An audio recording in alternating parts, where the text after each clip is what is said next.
नमस्ते मित्रों। कथा निधि चैनल पर आपका बहुत बहुत स्वागत है। हमारी आज की कहानी का नाम है हिम्मत। तो चलिए कहानी शुरू करते हैं। रात के 12 बज रहे थे। घर के आधे लोग नींद में जा चुके थे और कुछ लोग सोने की तैयारी कर रहे थे। सुबह से सब लोग थक चुके थे। आज छोटी बेटी आहना की सगाई थी। मेहमान भी सब यहीं लोकल के ही थे। इसी कारण सब अपने अपने घर जा चुके थे। घर की बहू विभा और छोटी बेटी आहना रसोई में अपना काम निपटाकर थकी मांदी सोने जा रही थी। तभी अचानक घर के दरवाजे पर दस्तक हुई। दोनों अपने अपने कमरे में जाते जाते वहीं रुक गई और एक दूसरे की शक्ल देखने लगी कि इतनी रात को कौन आया होगा। तभी दोबारा दरवाजे पर दस्तक हुई। अब की बार आवाज पहले से अधिक तेज थी। अब इतनी रात को सीधा जाकर दरवाजा खोल देने में, वो भी लड़कियों ने, तो कोई समझदारी नहीं थी। इसीलिए विभा जाकर अपने पति अमन को जगा लाई। अमन ने दरवाजे के पास आकर पूछा, कौन है? बाहर से बस इतनी सी आवाज आई, मैं शायद जो कोई दरवाजे पर था वह रो रहा था। आवाज में भी अजीब सी लड़खड़ाहट थी। इसीलिए यह समझ में नहीं आया कि कोई जान पहचान वाला है या अजनबी। आखिर अमन ने अपनी छोटी बहन आहना को इशारा किया, जाओ जाकर पापा को जगा लाओ। सुनकर आहना अंदर गई और अपने पिता बलवंत जी को जगा कर ले आई। आखिर हिम्मत करके दरवाजा खोला तो सामने एक औरत शॉल में लिपटी हुई बेहोश पड़ी हुई मिली। अमन और श्रवण जो एक दूसरे को सशंक होकर देखे जा रहे थे कि तभी कलावती जी भी आ गई और बलवंत जी को बोली, अरे जरा हिम्मत करके देखिए तो सही कि कौन है और क्यों हमारे घर पे यूं आकर दरवाजे पे पड़ी है। पता नहीं कौन है जो आज इतने शुभ घड़ी में अपशकुन फैलाने हमारे घर आ गया है। आखिर बलवंत जी ने हिम्मत करके बाहर आकर उस औरत के चेहरे पर से शॉल हटाया। उसका चेहरा देखते ही वो तो हैरान रह गए। उनका चेहरा एकदम सफेद पड़ गया, चेहरे का जैसे रंग ही उड़ गया और मुंह से सिर्फ इतना ही निकला, अरे आरती। उनके मुंह से आरती का नाम सुनते ही कलावती जी और अमन दोनों बाहर की तरफ भागे। अपनी बड़ी बेटी को ऐसी हालत में देखकर कलावती जी की रुलाई छूट गई। हाय, मेरी बच्ची को क्या हुआ? इतनी रात गए यहाँ पर और उसके चेहरे पर ये चोट के निशान कैसे हैं? तब तक अमन ने भी इधर उधर देखते हुए कहा, माँ थोड़ी हिम्मत तो रखो, क्या घर के बाहर खड़े होकर तमाशा कर रही हो? पहले आरती को अंदर तो लेकर आओ, अगर किसी ने देख लिया तो बात का बतंगड़ बन जाएगा। आखिर अमन और कलावती जी आरती को सहारा देकर घर में ले आए। अंदर लाने के बाद उसे सोफे पर बिठाया। तब तक आरती थोड़ी होश में आ चुकी थी। अपने माता पिता और परिवार को देखकर उसकी रुलाई छूट गई। मैं उस घर को छोड़ कर आई हूँ माँ, अब मैं उस घर में कभी नहीं जाऊंगी। वो लोग मुझे मार डालेंगे माँ। वो पति नहीं है, शैतान है, वो मुझे जान से मार डालेगा। अपनी माँ से लिपटती हुई वह जोर जोर से रो रही थी। बलवंत जी कुछ कहने को हुए तो कलावती ने उन्हें थोड़ा चुप रहने का इशारा किया। थोड़ी देर तक कलावती जी आरती को चुप कराती रही। जब आरती थोड़ी संभल गई तब कलावती ने पूछा, बेटी आखिर बात क्या हुई है? आज जमाई जी ने तुझे क्यों मारा? थोड़ी देर पहले जब तू यहाँ से गई थी तब तो सब खुशी खुशी से यहाँ से गए थे, फिर अब क्या हो गया? कलावती के इस सवाल से आरती की आंखों में फिर से आंसू आ गए। माँ, आज आहना की सगाई में आपने अपनी होने वाली समधन को सोने के बोंदे दिए थे ना। बस यही बात मम्मी जी को चुभ गई, क्योंकि आपने 4 साल पहले मेरी सगाई में उन्हें 5,100 रुपए दिए थे। घर जाते ही उन्होंने घर के दरवाजे पर मुझ पर तानों की बौछार कर दी। बोलने लगी कि अब तो बड़ा पैसा आ रहा है तेरी माँ के पास, मुझे तो सस्ते में निपटा दिया था। जब मैंने कहा कि मेरी सगाई के वक्त अमन कमाता नहीं था, अब घर में 2 लोग कमाने वाले हो गए हैं, तो वह अभी अपने अनुसार दे रहे हैं, तो आपके दामाद ने ये सुनते मुझे मारना शुरू कर दिया, ये कहकर कि मैं उसकी माँ से जबान लड़ा रही हूँ। माँ, मुझे बहुत मारा उन लोगों ने। जब मुझे मार मार कर वे थक गए तो अपने अपने कमरे में जाकर सो गए। मैं जैसे तैसे उठकर भाग के आई हूँ माँ, अब बर्दाश्त नहीं होता माँ। पिछले 4 साल से बर्दाश्त कर रही हूँ। हर बार आपने मुझे समझा समझा कर वापस भेजा है, पर अब मैं उस घर में वापस नहीं जाऊंगी। ठीक है मेरी बच्ची, मत जाना। कलावती जी ने ये कहते हुए उसे सीने से लगा लिया। तभी अचानक से बलवंत जी की आवाज गूंजी, अरे ऐसे कैसे नहीं जाएगी? यहाँ तुम्हारी छोटी बहन की सगाई हो चुकी है, कुछ दिनों के बाद उसकी शादी है, हमारी क्या इज्जत रह जाएगी? हमें तुम्हारी शादी करनी थी, वो हमने कर दी। अब तुम्हारा ससुराली तुम्हारा घर है और तुम हो कि लड़ झगड़ के अपना घर छोड़कर यहाँ आ गई। अब क्या बैठ करके मैं तुम लोगों के घर के मामलों को सुलझाता रहूंगा? अपने पापा की आवाज़ सुनकर आरती घबरा गई और उनके चेहरे की तरफ देखने लगी। इधर कलावती जी उन्हें चुप कराने की कोशिश करने लगी। उस पर बलवंत जी भड़क गए। समझा ले अपनी लड़की को, ये ससुराल की हो चुकी है, अब ससुराल तो जाना ही पड़ेगा। अरे अपनी वजह से ये अपनी छोटी बहन का घर बसने से पहले ही तोड़ देगी। मैं अभी बुला रहा हूँ समधी जी को और दामाद जी को। ये कल चुपचाप ही यहाँ से चली जाएगी। तुम जितना लाड़ लड़ाना है रात भर लड़ा लो, समझी? कहकर बलवंत जी गुस्से में अपने कमरे में चले गए। बलवंत जी ने आरती के ससुराल वालों को रात को ही फोन लगा दिया था, तो दूसरे दिन सुबह सुबह ही आरती के ससुराल वाले आ गए। उनके सामने बलवंत जी हाथ जोड़कर अपनी बेटी के इस तरह से ससुराल से भागकर आ जाने के लिए माफी मांगने लगे। उनके समधन जी मुंह बनाते हुए बोले, अभी कुछ दिन ऐसे अपने पास ही रखिए समधी जी, जिससे कि इसकी अकल थोड़ी ठिकाने आ जाए। कल को उठकर कहीं और भाग गई तो आप हमारा ही गला पकड़ने आ जाएंगे। उनकी बात सुनकर बलवंत जी ने एक गुस्से भरी नजर आरती की तरफ देखा और फिर समधन जी की तरफ देखते हुए बोले, नहीं नहीं समधन जी, अब ऐसा कुछ नहीं होगा, मैं वादा करता हूँ आपसे। ठीक है, आपके वादे पर विश्वास कर रही हूँ मैं, पर समधी जी इस बार तो आपने अच्छा नहीं किया। नई समधन के लिए तो आपके पास देने के लिए कानों के सोने के बूंदे आ गए और हमें तो आपने सस्ते में निपटा दिया था। दो बेटियां हैं तो दोनों को बराबरी का दर्जा देना चाहिए, साथ ही उनके ससुराल वालों को भी। समझ रहे हैं ना आप कि मैं क्या कहना चाहती हूँ? समधन जी अपनी कुटिलता पर आते हुए बोली। बलवंत जी पहले तो कुछ मिनट के लिए चुप हो गए, फिर बोले, हाँ हाँ समधन जी, मैं सब समझ रहा हूँ। आहना की शादी में मैं आपको विदाई बहुत अच्छे से दे दूंगा और इस बार आपको शिकायत का मौका नहीं मिलेगा। बस आप तो मेरी बच्ची को फिर से अपना लीजिए।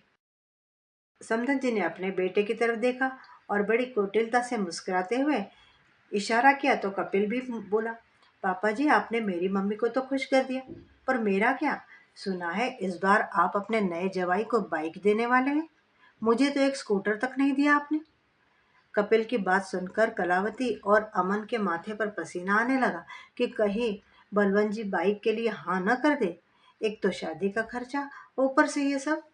पर तभी बलवंत जी बोले, दामाद जी इस समय हमारी इतनी मजबूरी तो आप समझिए, इतनी हैसियत थोड़ी है हमारी कि हम आपको भी बाइक अभी दे दे। अब आप भी समझिए हमारी मजबूरी, शादी को कुछ दिन ही बाकी है, इतना सब खर्चा कैसे हो पाएगा? उनकी बात सुनकर कपिल बोला, तो फिर अपनी बेटी को भी अपने पास ही रखिए आप। आना की शादी के बाद ही सोचेंगे कि क्या करना है। अरे दामाद जी आप तो नाराज हो गए, मेरे कहने का मतलब वो नहीं था।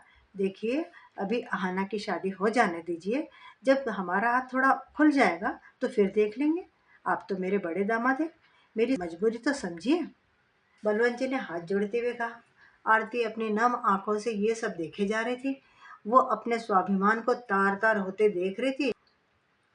उसके मायके वालों ने और उसके ससुराल वालों ने जैसे उसे फुटबॉल समझ के रख लिया, जो लात मारकर सिर्फ एक दूसरे के पाले में डालने में लगे हुए थे।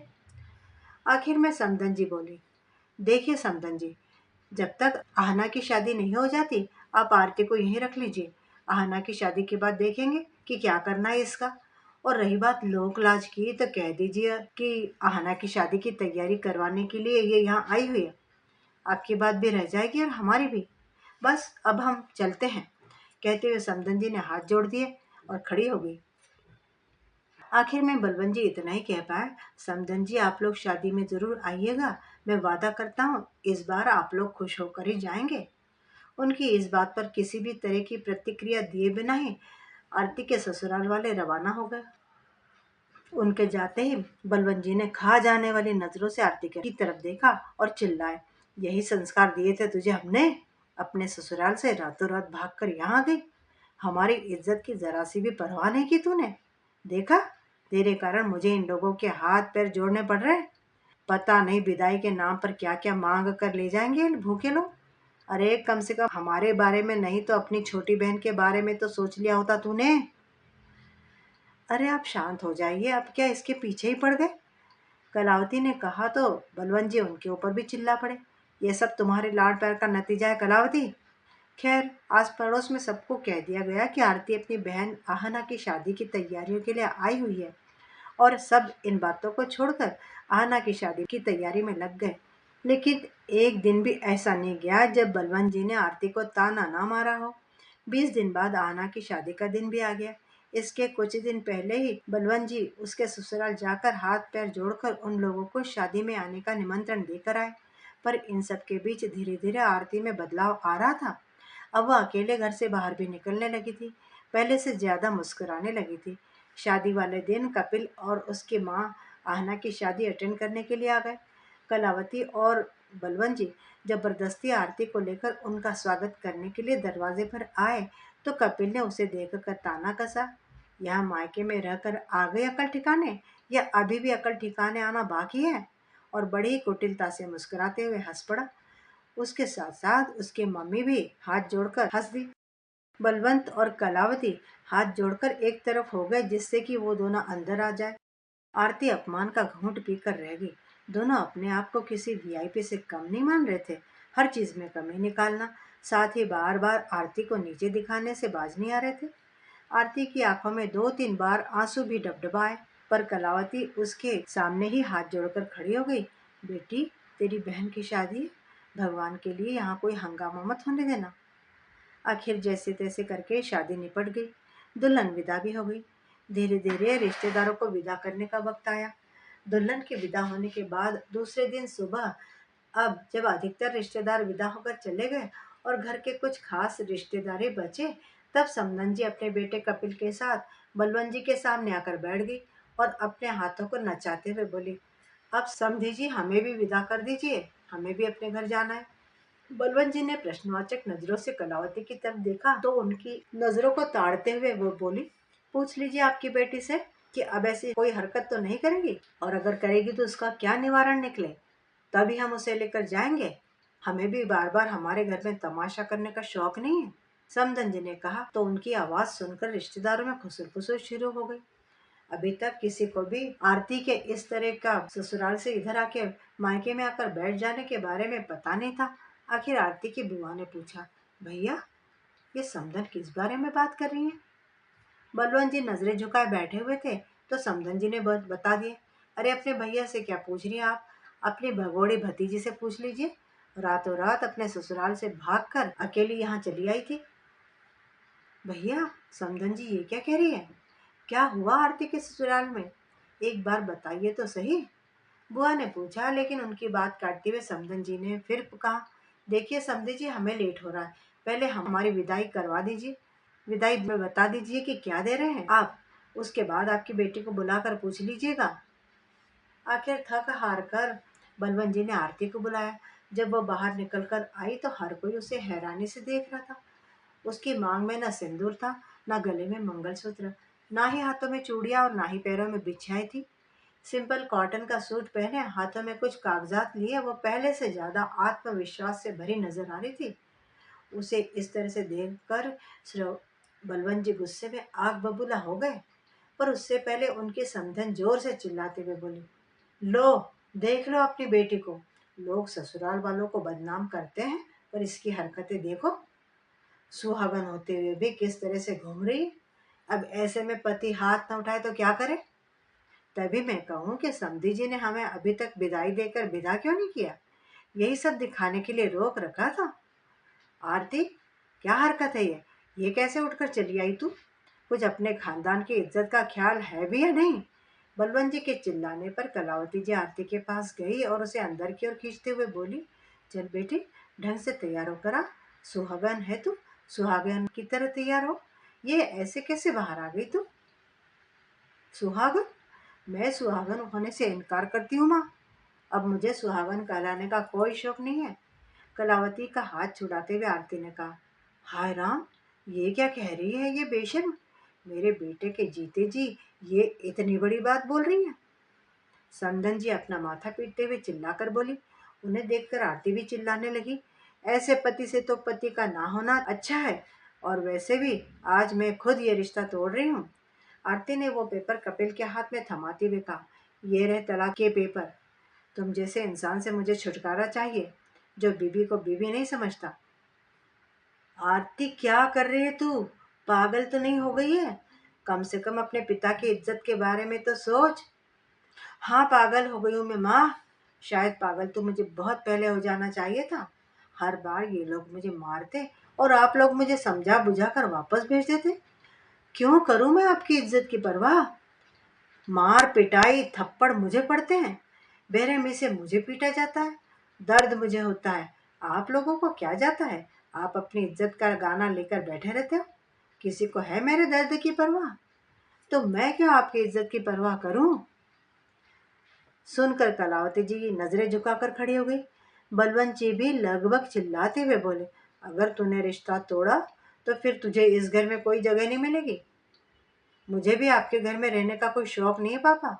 आप क्या मेरे मरने का इंतजार कर रहे हैं? उस दिन इतनी बेरहमी से पीटा इन लोगों ने, फिर भी आप मुझे उसी घर में धकेल रहे हैं, जाने के लिए कह रहे हैं। आपकी बेटी जब लाश बन जाएगी तब तो सुकून मिल जाएगा ना आपको। आप फिक्र मत कीजिए, मैंने एक स्कूल में नौकरी ज्वाइन कर ली है और मैं हॉस्टल में रहकर ही अपनी बाकी ज़िंदगी बिता लूँगी। पर ना मुझे ऐसे मायके वालों की ज़रूरत है और ना ही ऐसे ससुराल वालों की। उसकी बात सुनकर बलवंत जी हैरान रह गए, अवाक से उसका मुंह देखते रहे और चुपचाप फिर बाद में नज़रें झुकाकर सोफे पर बैठ गए, हताश से होकर। समाज तुम्हें इज्जत से रहने देगा क्या बेटी?